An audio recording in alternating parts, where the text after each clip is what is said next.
Hello everyone, आज से हम स्टार्ट करने वाले हैं कार्बनिक रसायन। कार्बनिक रसायन में हम सबसे पहले पढ़ेंगे कार्बनिक यौगिक के बारे में, क्योंकि आपको पिछले वीडियो में बताया जा चुका है कि कार्बनिक रसायन किसे कहते हैं एंड उनके जनक के बारे में भी आपको पिछले वीडियो में बताया जा चुका है। अगर आप वो वीडियो नहीं देखे हैं तो जाके वो वीडियो देख सकते हैं। सबसे पहले हम स्टार्ट करेंगे कार्बनिक यौगिक किसे कहते हैं। कार्बनिक यौगिक कार्बन के रासायनिक यौगिकों को ही क्या कहते हैं, कार्बनिक यौगिक कहते हैं, या फिर इसे आप ऐसे भी कह सकते हैं कि कार्बनिक यौगिक किसे कहते हैं। कार्बन के ऑक्साइड कार्बोनेट तथा हाइड्रोजन कार्बोनेट लवण को छोड़कर कार्बन के सभी यौगिक कार्बनिक यौगिक कहलाते हैं। कार्बनिक यौगिक अब देखते हैं हम। अब सबसे पहले हम देखेंगे कार्बनिक यौगिक का वर्गीकरण। ठीक है, तो कार्बनिक यौगिक का हम क्लासिफिकेशन देखने वाले हैं।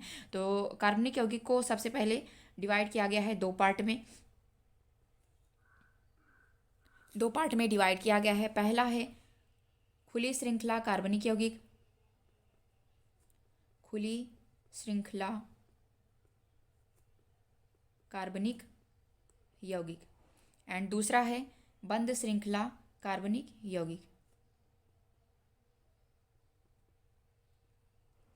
बंद श्रृंखला कार्बनिक यौगिक। अब देखते हैं कि खुली श्रृंखला कार्बनिक यौगिक किसे कहते हैं जी। सबसे पहले इसको देख लेते हैं, इसके और क्या क्या नाम है। खुली श्रृंखला कार्बनिक यौगिक को एलिफैटिक कार्बनिक यौगिक भी बोला जाता है। एलिफैटिक कार्बनिक यौगिक, इसको एलिफैटिक कार्बनिक यौगिक भी बोलते हैं, या फिर इसे अचक्रीय कार्बनिक यौगिक भी बोलते हैं। अचक्रीय कार्बनिक यौगिक, अचक्रीय कार्बनिक यौगिक। और इसे अचक्रीय कार्बनिक यौगिक के साथ साथ इसे बोलते हैं विवृत श्रृंखला कार्बनिक यौगिक।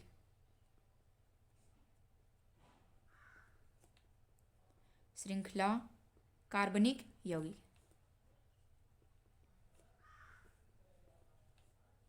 अब बंद श्रृंखला कार्बनिक यौगिक को संवृत श्रृंखला कार्बनिक यौगिक भी बोलते हैं।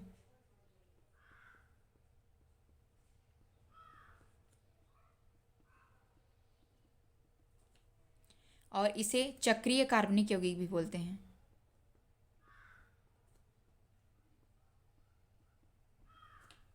अब देखते हैं जी, खुली श्रृंखला कार्बनिक यौगिक किसे कहते हैं।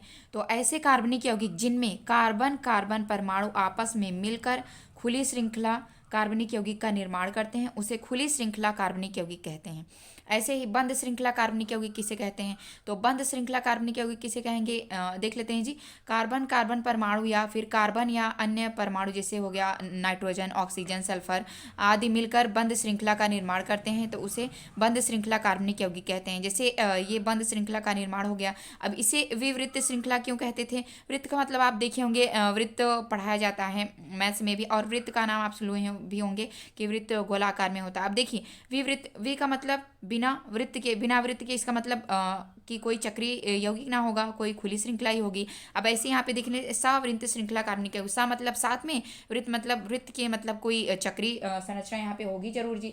तो चक्रीय संरचना यहाँ पे होगी, तो इसीलिए इसे बोलते हैं सवृत्त श्रृंखला कार्बनिक यौगिक। अब इसे चक्रीय कार्बनिक यौगिक क्यों बोलते हैं, क्योंकि ये देख रहे हैं आप, पूरा बंद श्रृंखला का निर्माण हुआ है और ये एक चक्र की तरह ही है, तो इसे बोलते हैं चक्रीय कार्बनिक यौगिक। ठीक है, अब देखते हैं कि खुली श्रृंखला कार्बनिक यौगिक को कितने पार्ट में डिवाइड किया गया है। खुली श्रृंखला कार्बनिक यौगिक के अंतर्गत हाइड्रोकार्बन का अध्ययन किया जाता है।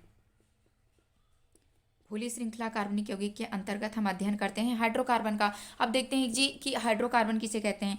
हाइड्रोकार्बन किसे कहते हैं, आप यहीं से देख सकते हैं, इसी वर्ड में पूरा छुपा हुआ है। तो आप देखते हैं हाइड्रो से आप क्या रिलेट करेंगे, हाइड्रोजन को। कार्बन से कार्बन है ही सही, तो ऐसे इसको कैसे बता सकते हैं कि ऐसे कार्बनिक यौगिक जो केवल हाइड्रोजन एवं कार्बन से मिलकर बना होता है उसे क्या बोलते हैं, हाइड्रोकार्बन बोलते हैं। तो हाइड्रोकार्बन फिर से सुन लीजिए, ऐसे कार्बनिक यौगिक जो केवल हाइड्रोजन एवं कार्बन से मिलकर बने होते हैं उन्हें हाइड्रोकार्बन कहते हैं। अब हाइड्रोकार्बन को भी फर्दर डिवाइड किया जाता है 2 पार्ट में। हाइड्रोकार्बन को डिवाइड किया जाता है 2 पार्ट में।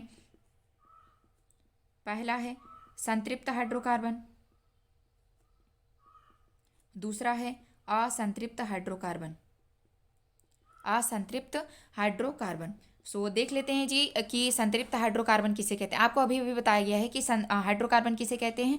वह कार्बनिक यौगिक जो केवल हाइड्रोजन एवं कार्बन से मिलकर बना होता है उसे हाइड्रोकार्बन कहते हैं, या फिर ऐसे भी कह सकते हैं कि वह कार्बनिक यौगिक जो केवल कार्बन एवं हाइड्रोजन से मिलकर बना होता है उसे हाइड्रोकार्बन कहते हैं। अब हाइड्रोकार्बन को फर्दर डिवाइड किया गया है 2 पार्ट में। एक है संतृप्त हाइड्रोकार्बन, दूसरा है असंतृप्त हाइड्रोकार्बन। इसे बोलते हैं सैचुरेटेड हाइड्रोकार्बन, इसे बोलते हैं अनसैचुरेटेड हाइड्रोकार्बन। अब संतृप्त हाइड्रोकार्बन किसे कहते हैं कि अब देखिएगा, वह हाइड्रोकार्बन, इसे यहाँ से ऐसे याद कर सकते हैं, वह हाइड्रोकार्बन जिसमें कार्बन कार्बन परमाणुओं के मध्य केवल एकल बंध उपस्थित होता है उसे संतृप्त हाइड्रोकार्बन कहते हैं। फिर से देखिएगा, वह संतृप्त हाइड्रोकार्बन जिसमें कार्बन कार्बन परमाणुओं के मध्य एकल बंध उपस्थित होता है उसे संतृप्त हाइड्रोकार्बन कहते हैं। ऐसे ही असंतृप्त हाइड्रोकार्बन किसे कहेंगे, वह हाइड्रोकार्बन जिसमें कार्बन कार्बन परमाणुओं के मध्य या तो द्विबंध उपस्थित हो या कार्बन कार्बन परमाणुओं के मध्य त्रिबंध उपस्थित हो उसे हम असंतृप्त हाइड्रोकार्बन कहते हैं। अब देखते हैं जी संतृप्त हाइड्रोकार्बन के कितने पार्ट। संतृप्त हाइड्रोकार्बन के अंतर्गत हम अध्ययन करते हैं एल्केन का।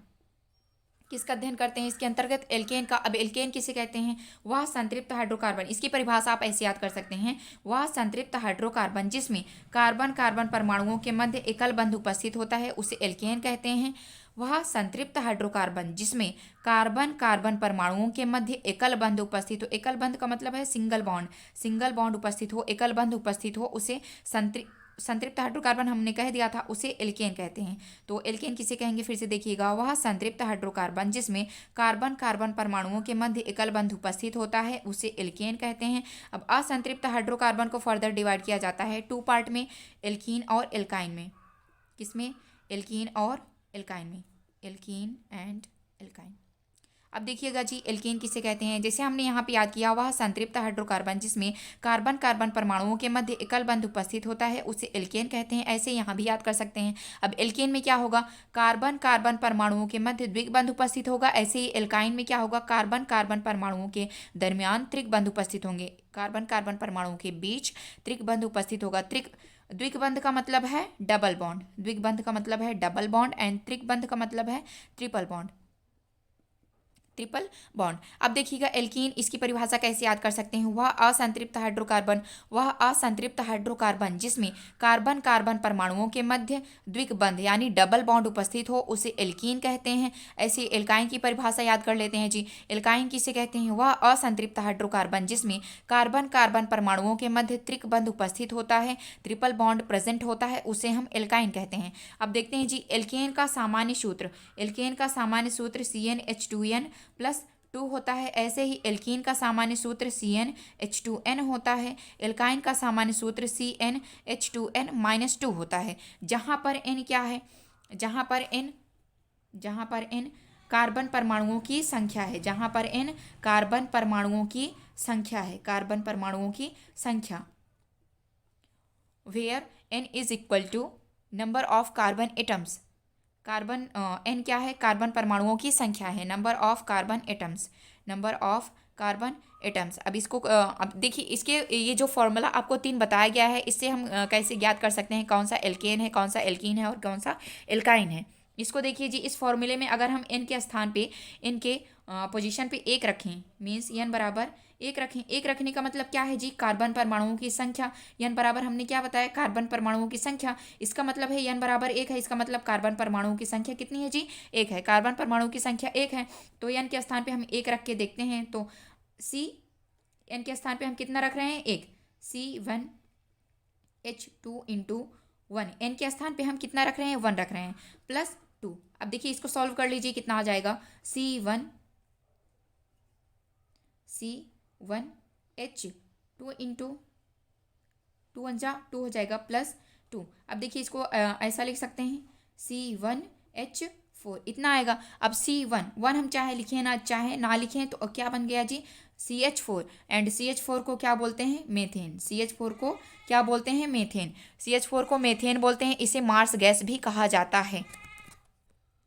अब देखिए हमने एल्केन का फॉर्मूले के ऊपर हमने प्रैक्टिस भी कर लिया। अब देखते हैं एल्कीन में। एल्कीन का सामान्य सूत्र मतलब जनरल फॉर्मूला क्या है, CnH2n। अब इसके ऊपर n के स्थान पे हमने बताया कार्बन परमाणुओं की संख्या। अब आप ये भी जानते हैं कि एल्कीन में कार्बन कार्बन परमाणुओं के मध्य डबल बॉन्ड होगा, तो n के स्थान पे यहाँ पे हम कितना रखते हैं, टू रखते हैं। कितना रखते हैं? टू। अब N के स्थान पे यहाँ पे कितना रखें? टू रखें जी, CnH2n। अब देखिए N के स्थान पे N का मतलब टू रखे हैं और N क्या है? कार्बन परमाणु की। इसका मतलब कार्बन परमाणु कितना है? दो। इसका मतलब क्या है कि कार्बन परमाणु की संख्या यहाँ पे कितनी है? दो है। तो अब यहाँ पे N के स्थान पे कितना रखेंगे? टू रखेंगे, C2H2 into two, C2H, two two ज़ा फोर, C2H4। इसका मतलब ये क्या आ गया? एल्कीन। एल्कीन के ऊपर हमने फॉर्मूले पे हमने एल्कीन में फॉर्मूले पे N के स्थान पे हमने टू रखा, तो क्या आ गया? C2H4। अब ऐसे ही याद कर लेते हैं एल्काइन के फॉर्मूले पे। हमने एल्केन पर क्वेश्चन प्रैक्टिस कर लिया, एल्कीन पर भी कर लिया एंड एल्काइन पर अब कर रहे हैं। देखिए यहाँ पे हमने बताया N क्या है? कार्बन परमाणुओं की संख्या है। तब N के स्थान पे आप क्या रखिए? यहाँ पे दो रखिए। N के स्थान पे दो रखिए। N अभी अभी बताया गया कार्बन परमाणुओं की संख्या। अगर हम कार्बन परमाणु दो ले रहे हैं तो N के स्थान पे कितना रखेंगे? दो, C2H2 into to minus two. अब यहाँ पे कितना आ जाएगा? देखिएगा, C2H, टू टू ज़ा four, four minus two. Answer कितना आने वाला है यहाँ पे? C2H2। देखिए जी, एल्कीन पर भी हमने ज्ञात कर लिया है। अब देखते हैं तीनों में कंपेयर करते हैं तीनों के फॉर्मूले में, तब क्या आता है जी। अब देखिए हम तीनों में कंपेयर करते हैं, एल्केन, एल्कीन और एल्काइन में। आप यहाँ पे ऑब्जर्व करेंगे कि इतना तीनों में सेम है, कॉमन है। CnH2n यहाँ पर भी है, यहाँ पर भी आप देख रहे हैं CnH2n है एंड यहाँ पर भी देखिए CnH2n है। तीनों में इतना तो कॉमन है, लेकिन अब डिफरेंस कहाँ पे आ रहा है? एल्केन में आ रहा है +2, एल्काइन में आ रहा है -2। इसका मतलब अब देखिए N के स्थान पे यहाँ पे N है और यहाँ पे क्या है? 2N हो जा रहा है। इसका मतलब N जितना होगा उसका दो गुना क्या होगा? 2N हो जाएगा। देखिए ऐसे, देखिए N के स्थान पे अगर हम चार रख दें, कितना रखें? फोर। एंड यहाँ पे H2 इंटू N के स्थान पे फिर कितना हम रखे हैं? फोर रखे हैं, तो क्या आ जाएगा? C4H8। अब देख रहे हैं जितना कार्बन है उसका दो गुना क्या है? हाइड्रोजन। कार्बन चार है तो उसका दो गुना, चार का दो गुना क्या होता है? आठ होता है। तो कार्बन चार है तो हाइड्रोजन कितने हैं? आठ हैं। तो दो गुना है इसका, इसका दो गुना है तो ये क्या हो जाएगा? एल्कीन हो जाएगा। अब अगर दो गुने में हम +2 कर दें, दो गुना ये था 8, इसी में हम +2 कर दें, तब क्या आ जाएगा? देखिए दो गुने में +2 करेंगे तो C4H8 में +2 करिए, 10 आ जाएगा। आएगा कि नहीं? तो यहाँ पे देखिए अगर +2 हो जाए, दो गुने में अगर +2 हो जाए तो ये क्या हो जाएगा? एल्केन हो जाएगा। और दो गुने में अगर हम माइनस कर दें, ये दो गुना क्या था इसका? C4H8, ये दो गुना है, दो गुने को हम बोल रहे थे एल्कीन। अब दो गुने में अगर हम -2 कर दें, देखिएगा C4H8, इसी में -2 कर दें, तब क्या आ जाएगा? C4H8 में से -2 करेंगे तो कितना आ जाएगा? 6 आ जाएगा। तो यहाँ पे क्या बनेगा? देखिएगा C4H6 बना है। अब देखिए अगर दो गुना होगा इस नंबर का, अगर दो गुना हो, कार्बन का दो गुना अगर हाइड्रोजन होगा, कार्बन का दो गुना अगर हाइड्रोजन होगा तो आप समझ लेंगे कि ये क्या है? एल्कीन है। अगर कार्बन के दो गुने में +2 है, कार्बन के दो गुने में +2 है, तो आप समझ जाइएगा कि एल्केन है। एंड कार्बन के दो गुने में -2 हो रहा है, आप समझ जाएंगे क्या है? एल्काइन है। क्यों? क्योंकि देखिए तीनों में एल्केन का सामान्य सूत्र मीन्स जनरल फॉर्मूला क्या है? CnH2n+2 है। एंड एल्कीन का क्या है? Cn+2n है। एंड एल्काइन का क्या है? CnH2n-2 है। सो आप कैसे याद कर सकते हैं? आप ये देखिएगा कि इसमें इतना तो कॉमन है, CnH2n, इतना तो सब में कॉमन है। आपको भी दिख रहा होगा कि नहीं? दिख रहा है कि नहीं आप लोगों को? CnH2n कॉमन है इसमें, इसमें भी CnH2n है एंड यहाँ पर भी क्या है? CnH2n है। सो यहाँ पे देखिए डिफरेंस कहाँ पे